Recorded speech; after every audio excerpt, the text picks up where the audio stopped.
you'll need in terms of updates concerning the virus and hygiene habits and other things that they might be discussing to keep yourself healthy. The one thing I want to point out, there's a website there called, in the description up there, called Worldometers. This is a very interesting website. This is probably the most up-to-date website in terms of where the coronavirus is at and how it's increasing, what cities, or I should say what counties, what states, what countries. You can get a very good feel for how things are going right now with the coronavirus. I highly recommend you take a look at that, but I also recommend that you don't keep watching it because it might cause a bit of anxiety, as right now the numbers are continuing to increase. But I do recommend that's probably going to give you some fantastic information. And part of what we're doing today is to make sure that you have as much information as possible so that you'll be less likely, well, essentially, the more information you have, the less anxious you're going to be and the more control of the situation you're going to be or have. A couple of things, though, just I'm not sure if anyone's been, how close you've been watching this, but New York State is the center right now, or the epicenter for increasing cases for the coronavirus. As of now, the U.S. Has 24,142 cases, and the state of New York has 11,645. So when I did the math, the New York State has just under 50% of the total coronavirus cases in the U.S. Interestingly enough, though, the majority of those cases center around New York City and the surrounding counties like Nassau and Suffolk County. Essentially, 35% of all the cases in the U.S. are centered around New York City. And in total, in terms of the entire state, 72% of all the cases in the state of New York are centered around New York City and the surrounding counties. The counties of Tioga and Broome and Shenango, Broome has confirmed 2, Shenango has 2, and Tioga has 1. And those have been holding steady for almost the last 4 or 5 days. So I thought I would give you that information because even though you do hear a lot of the numbers are increasing, the majority of this is centered around the city of New York, and currently at this point, our county and the surrounding counties have had a minimal impact. Okay, good. So let's see here. Okay, so what I'd like to do first of all is when we're dealing with any kind of pathogen, the most important thing that, as I tell clients all the time, is your body has to be essentially what I call having a high nutritional bank account. And what that means is each organ, each gland, each cell is as strong as it possibly can be. Now, one of the things that people do on a regular basis is they eat in such a way that it decreases their nutritional bank account. So those are the standard things that everyone has heard me say in the past as well is, processed sugar, processed grain, additives, preservatives, all those sorts of things weaken the immune system, weaken your nutritional bank account. And because pathogens, and when I mean pathogens, anything like a bacteria or a virus or a fungus, they take advantage of weaknesses in the body. So if you're creating weaknesses in the body due to your nutritional eating habits, you have a greater chance or probability of having an issue with a virus where someone else who's been eating very well will actually do much better than you if you've been eating the standard typical American diet.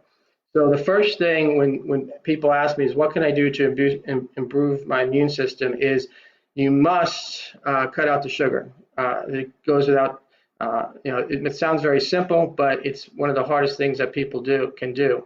One of the things that happens in times when people are under stress, like now, they may be not able to go to work, or their job is in danger, or they have to close their business, is that you tend to stress eat. And what do people do when they stress eat is they tend to go for foods that are sugary and low in nutritional value. And that actually creates a negative, I call a negative cycle. So you feel stress, you eat some sugary food, and then you feel better for a little bit, and then you feel stress, and then you eat some sugary food. And the problem with that is every time you eat sugary food, your immune system is automatically weakened. And if you continue that process throughout the day, your immune system is going to stay weak throughout the day and throughout the week. Now, the problem with that is that once you have that sugary food, and if you continue to eat that sugary food, the pathogens have a better chance of getting into your immune system and getting through your protection barriers. Now, the other thing too is that when you're looking at the foods that you're eating, the biggest food that people also have a problem with is they eat a lot of processed grains, and the processed grains are the pizzas, the cereals, the breads, those kinds of things, pasta. Now, those types of foods, they break down quickly into sugar. They are starch. Starch is glucose. So when you have pizza, pasta, regular bread, and so forth, as you eat that, you get essentially sugar. So there's really no difference between eating those foods and processed food or processed sugar. Now, the other thing with eating those types of foods is they increase inflammation in the body. So when you have increased inflammation in the body, that means your immune system is essentially dealing with a slight emergency, and its attention is diverted to areas of your body that are inflamed. And we're not talking essentially we're talking low-grade inflammation. So this kind of is like a little bit of a smoke screen that diverts your immune system's attention. Additionally, inflammation will increase in places that you have weak spots in your body. So if you eat, let's say, some ice cream or have a pizza, you're most likely to have inflammation. Let's say you have arthritis. That area is most likely to be affected by that food and become inflamed. Now, with a virus like this and the flu, it attacks the upper respiratory system. So if you have any general weaknesses in your upper respiratory system, you are more likely to make the situation worse. So we're talking, for example, if you have a history of asthma, or you generally get flus or colds throughout the winter, or you have a history of bronchitis, or you have a history of colds turning into bronchitis or getting pneumonia. Those sorts of things are already a weakness. And then if you eat the foods I mentioned, the processed sugars and grains, you're going to make that situation even worse. So the lung tissue is going to be weakened. It's going to be inflamed. And when the tissue is inflamed, what happens is you essentially create little openings for bacteria and viruses to get in through what should be cells that are very tightly joined together. And so they're going to be less tightly joined together. And so you're more likely to get the little pathogens in between the walls of the cell, and then they can get into your bloodstream, and then, of course, they can start wreaking havoc. So one of the most important things when it comes to eating nutrient-dense foods, particularly for those who have pre-existing conditions, is ensuring that you don't make the situation worse. I don't know if anyone has any questions about that, but it also comes into in line with those who have been subjected to secondhand smoke. A lot of times people will be subjected to secondhand smoke, or as a child have had upper respiratory issues.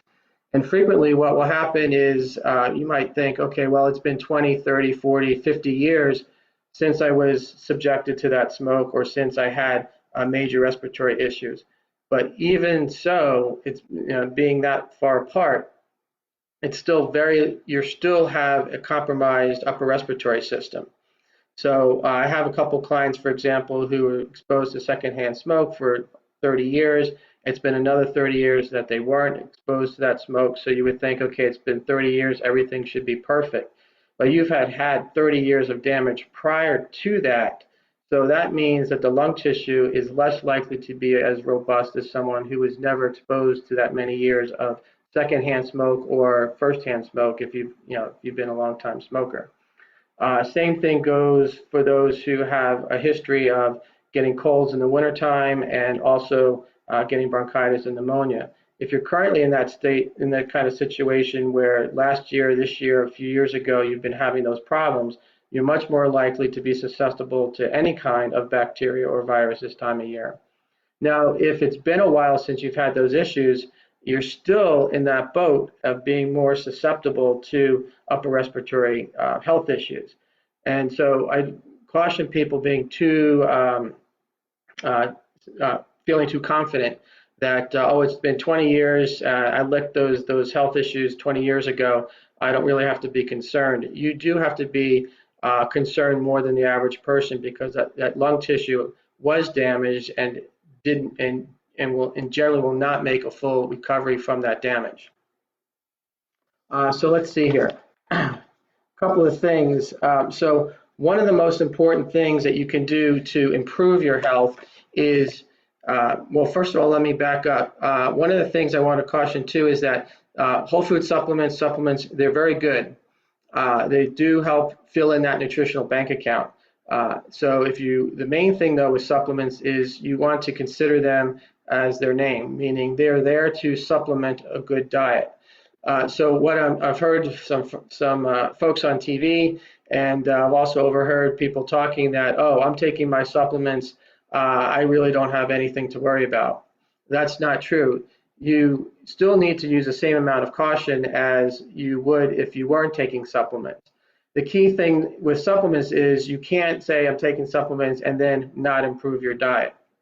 You need to improve your diet and then use the supplements to make your overall nutritional bank account even stronger.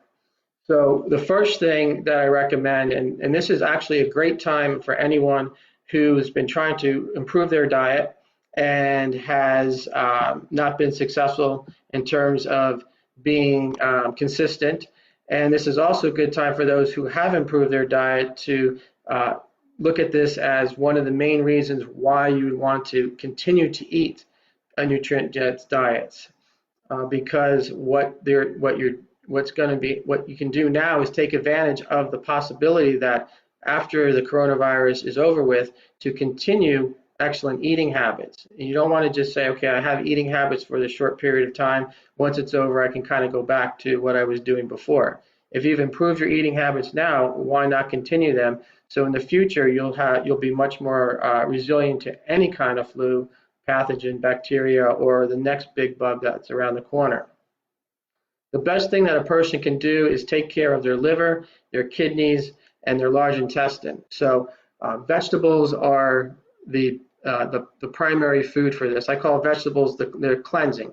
So when you eat vegetables, what they do is they allow your liver essentially to clean house, your kidneys to clean house, and what I mean by that is to detoxify and move gunk and junk through, so that you can get them through your stool, and when you go urinate, that you can get this junk out of your body.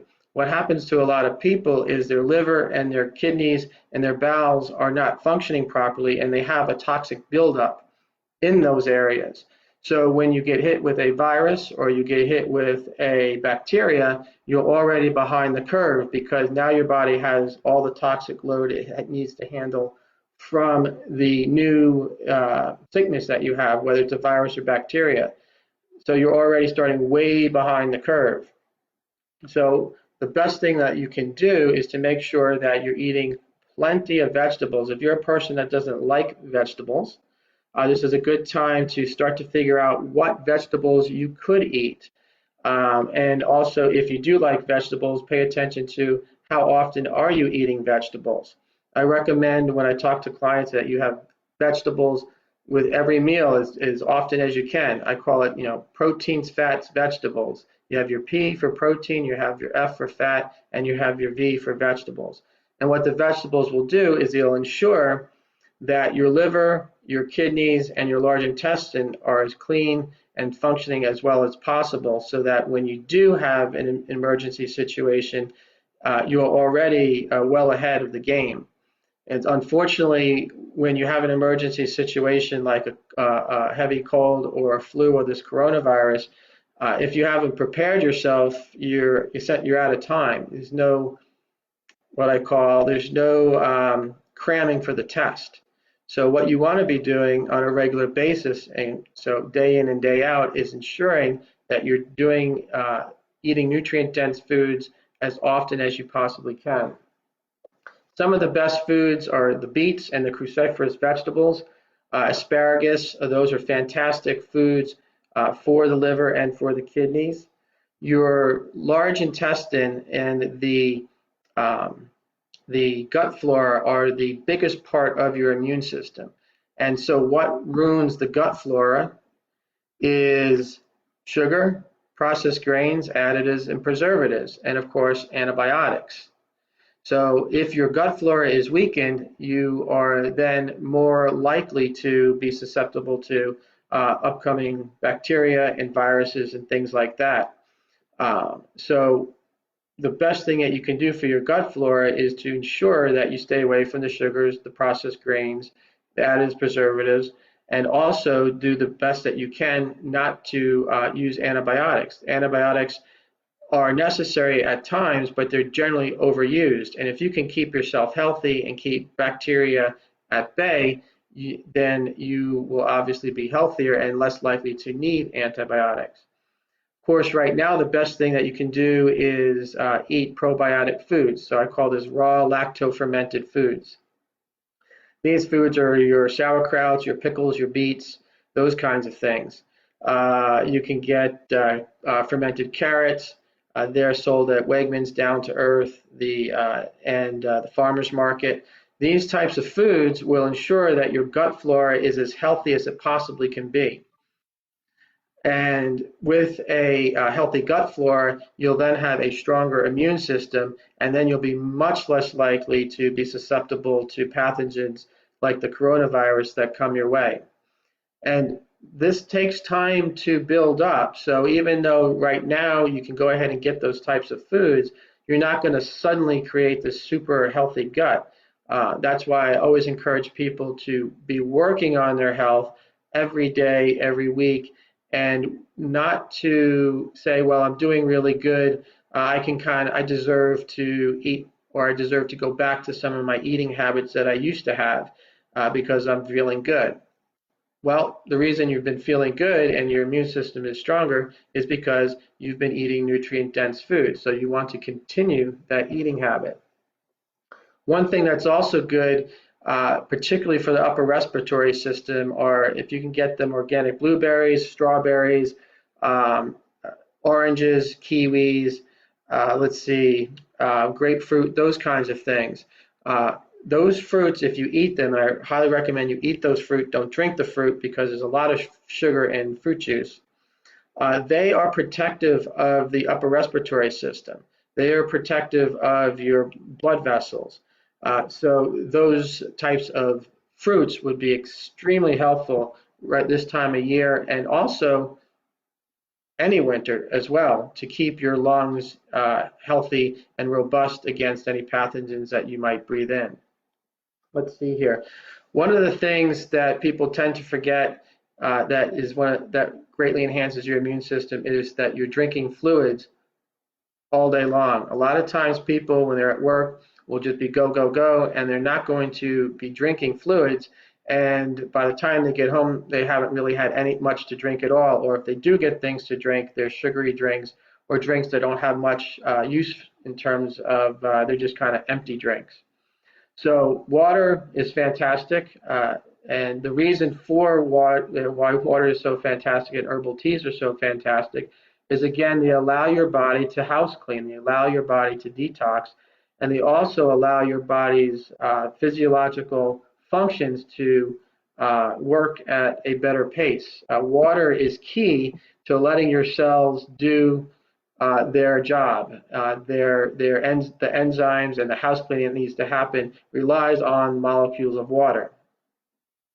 Another thing with herbal teas, the extra benefit to herbal teas, is they do a really good job of cleaning out your liver and your kidneys.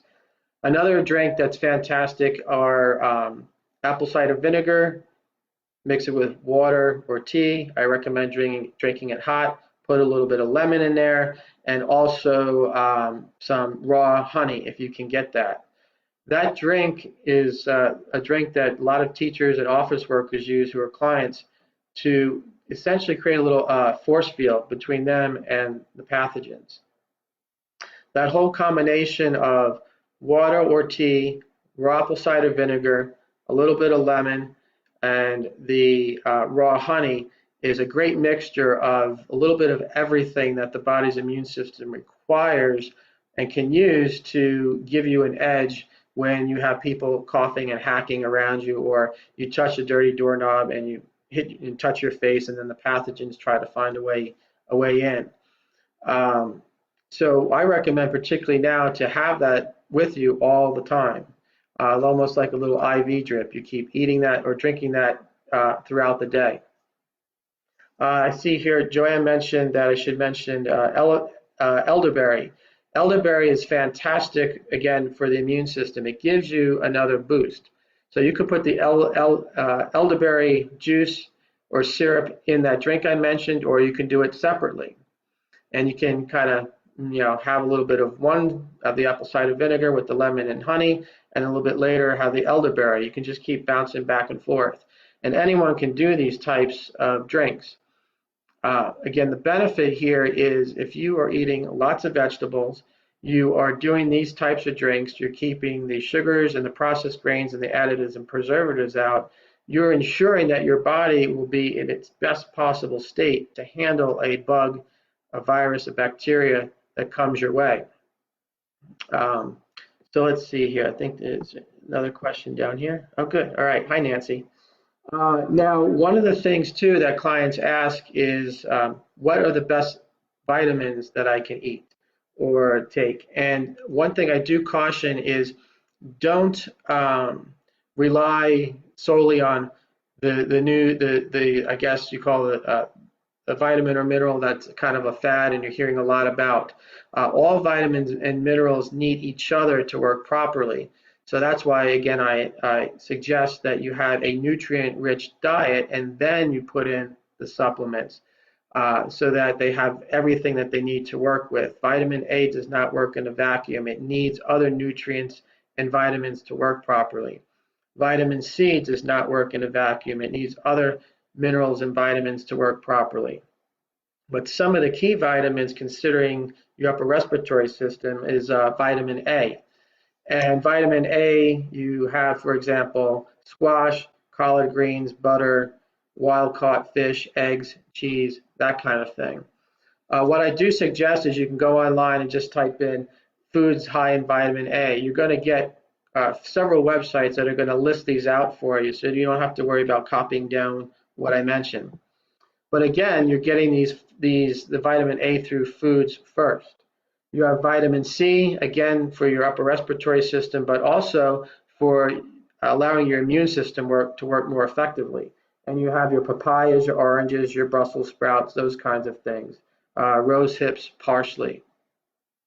Vitamin D. Now, the problem with vitamin D, particularly for women, is that most women, and more than men, but everyone in general in the Northeast, is deficient in vitamin D. The blood work will say that you should be, that you're okay if you're at 30 or above. I highly recommend that you try to get at 50 or above. I mean, 50, 60, 70, 80. Those are good vitamin D levels. And the reason I say that is you want an extra reservoir of vitamin D so that when you do get sick, your body is not at the borderline healthy level or below it, because you're going to have less vitamin D to pull on or to use. So if you get a big virus or a big cold and your body's demanding a lot of vitamin D to handle it, and you're less than 30 or at 30, you're going to have a lot less available to you than if you had 50 vitamin D3 level of 50, 60, or 70. So this is a good time, if you do not know your vitamin D3 levels, once doctors are seeing clients more on their normal basis, is to get your vitamin D checked and see if it is where it's at. And if it's not around 50, you need to ensure that you're taking some vitamin D3 supplements, not vitamin 2, but vitamin D3. And also making sure that you're eating things like wild-caught fish, cod, herring, sardines, salmon's egg. Mushrooms are actually good with vitamin D. And cod liver oil. Cod liver oil used to be a fantastic way of improving health and keeping people healthy. So another recommendation is go ahead and at my office I have cod liver oil, but you can also go and get cod liver oil from Nordic Naturals. Cod liver oil is a great way, particularly for kids, to get the nutrition they need to keep their lungs healthy and strong. It's unfortunate that cod liver oil no longer is the staple that it used to be. I highly recommend that, particularly now. Zinc is very important for the immune system, particularly when dealing with viruses. You can get them from nuts and seeds, especially pumpkin seeds, legumes, so you have your lentils, your peas, your beans, things like that. I highly recommend that if you do take a vitamin or a zinc supplement, you only do it for a short period of time, because if you take zinc for too long, you're going to deplete your copper. So that's the problem of trying to overload or just take specific supplements. So if you do zinc, I would only do it for a few weeks, and then I would stop doing the zinc, and you can concentrate on getting zinc from the foods I mentioned. Again, you can go online and type, foods high in zinc. And calcium, mention that because a lot of times people think you can only get calcium from milk. You can get calcium from many, many sources. You can get them from spinach, kale, sesame seeds, chia seeds, salmon, almonds, beans, lentils. Let's see, collard greens. I'm not sure if I mentioned that. So leafy greens are a great source of calcium. The reason I mention calcium is good at putting viruses to sleep. So what I mean by that, for example, if someone has an outbreak, let's say of herpes or cold sore or any other kind of virus, if you increase your calcium intake naturally, not doing mega doses, you can help your immune system put the little viruses to sleep so that they're no longer active, and they will essentially be much easier to destroy, or essentially just they won't function. So the biggest benefit for the immune system with calcium is putting viruses to sleep. And if they're asleep, they can't replicate, and your body then has a better chance of handling them. Let's see here. Okay. Now, one thing that I do want people to keep in mind too is that you might not, chances are the way things are going, you might not get, particularly in this area, that coronavirus, the chance of getting it are very slim. But what's happening, what I want people to pay attention to is that if you get a cold or a flu, or you have other types of immune issues, whether you develop a UTI or you develop a digestive upset, a stomach bug, you start having a sinus infection right now, those are immune issues that will weaken you to the coronavirus or another virus. So if you have a other type of immune system going or immune issue going on, whether it's a cold, a UTI, sinus infection, stomach upset, you want to make sure that you handle that as soon as possible and hit it with a hammer. So don't let those symptoms linger, even if they're light. So if that's occurring, the first thing you want to do, if you're not doing some of the things I mentioned, you want to make sure you're doing them, start doing them right away. If you are doing them, then it means you need to increase what you're doing. So if you're eating some vegetables, eat a lot of vegetables. If you're doing a little bit of apple cider vinegar, do a lot of apple cider vinegar. Also, particularly for my clients, is you might need additional support. And that's where you would be able to say, listen, I went to the doctor, I don't have the coronavirus, but I have a bug, I have a cold, I have a flu.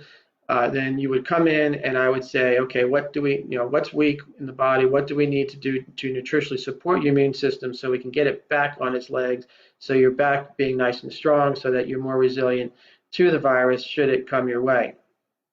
Now, if you are not in the area or you're unable to get to the office, the vitamin A, the vitamin C, vitamin D, the zinc and calcium would be really good supplements to do if you are not feeling well. But you don't want to just get your generic I call it GNC B1 billion.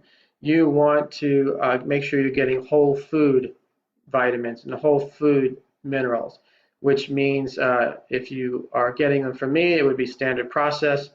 If you are getting it from the store, I recommend Garden of Life, and I think New Chapter is another one, so that you're not just getting isolates or just large amounts of one particular vitamin or mineral. Let's see here. So are there any, let's see, are there any questions? I see that Julie has joined. Excellent. Perfect. And I think we're going to get a little bit of information from Annie just to double check and see what the relationship between elderberry and the coronavirus is all about.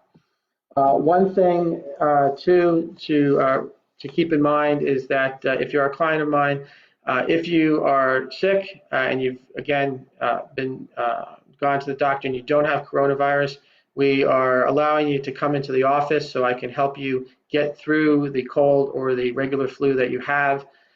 You would just call the office and we would do the appointment for free. We will have you come in a separate door so that we keep you away from everybody else. And we'll find out what's going on and get you back on your feet so that you can have your immune system back on track. If you are not a client or in the area, you can still email me. I put my email at the top for additional questions or concerns that you may have that I can help you with to improve your immune system should you have the regular flu or cold or some other kind of compromise of your immune system. So let's see here. I think they're at a little bit after 5:30. I'm just going through to see if there's anything else we'd want to talk about. Let's see here. Oh, yes. One last thing. Very important. Once you have a cold, flu, or if you, for some reason, contract the coronavirus, you want to follow the guidelines for getting rid of that to the letter, as well as the nutritional component, meaning, and the supplements, meaning that once you start feeling better, don't stop what you're doing. You want to go at least a week doing the same protocol you did to feel better. So you're taking certain supplements, let's say from standard process like Immuplex and Spanish black radish and vitamin C. You have you're doing some detox at home with like doing steaming. You're doing a foot bath. You might be doing bone broth, which is fantastic for the immune system. And you're doing all those things. Don't just stop doing them just because you start feeling better. At least 7 days past the day you finally feel really good.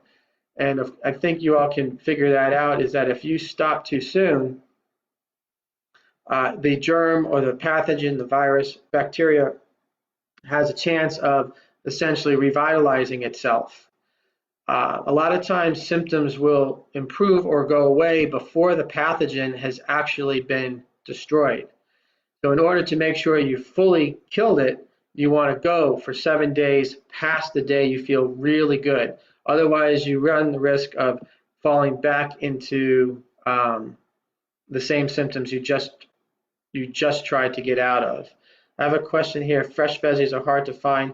Frozen is the next best. So if you can't get fresh vegetables, go for the frozen vegetables. I highly recommend when you cook vegetables that you do not throw them in the microwave. You steam them. You put them in a stew crock pot so that you can preserve the nutritional component of the vegetables, and then by also pre-digesting them through steaming, through cooking, for example, in the crock pot, you're going to be able to get more nutrition out of the vegetable. And for those who have digestive difficulty, particularly with raw vegetables, this will allow you to get more vegetables in your diet without having digestive upsets due to trying to get a lot of raw vegetables in your diet. Let's see. Right now, I do have a question here. I plan on being open for next week and for the foreseeable future, essentially being a healthcare provider and helping people maintain their health. That would consider Whole Health Nutrition Center um, a essential business. So unless you hear from us specifically, we will be at the office. If you cannot make it or make it to the office, either one, because you're not feeling good, or two, you prefer not to leave the house, we will be mailing you supplements if you need them. I recommend that you give us a little bit of a heads up, because standard process is straining under the demand for immune supplements. So if you're running out, I would not wait more than make sure you have at least a week's supply and order sooner than you're used to. If you are thinking of getting something from us, I would recommend that you let us know sooner than later, because there is a backlog with a number of the immune supplements. So again, we do plan on being open for as long as possible, and I think that it, permanently, unless I'm physically dragged out of my office. If there's anybody who's not in the area and would like us to mail you something, we will do that. You just need to call us, and we will send you the nutritional plan or the supplements that we recommend. The handout that I have for creating a strong immune system is on our website. It's on the blog section, and I think Joanne has also posted it and sent it to all clients through Constant Contact. But if you're not a client, you can go to our website, which is just whncenter.com, and go to the blog section, and you will then be able to download. It's about 6 pages, and that way you don't have to memorize the things that we were just talking about today. And then, of course, you can share that information with as many people as possible. I highly recommend, too, that if you know someone who's struggling with their health in terms of dealing with their immune system, or is concerned about making your immune system as strong as possible, that you send them this, or I guess you would say, send this video to them. We're going to be posting the video again, I think, on Monday and Tuesday on both our YouTube and Facebook channels. So they have another opportunity to watch the information that was presented today. And I see Joanne threw the link down there at the bottom. So I'm glad to see that we had quite a few people jump in, and if anyone has a question about what we talked about and didn't throw it in there, you can email me. If there was any other questions or concerns, you can email me as well concerning any other type of health issue. So I think we'll go ahead and end there. I highly recommend that you do go to the blog site and download the 6 pages that we put together for creating a strong immune system, as there's quite a lot of information that you can use for yourself and for your family and friends.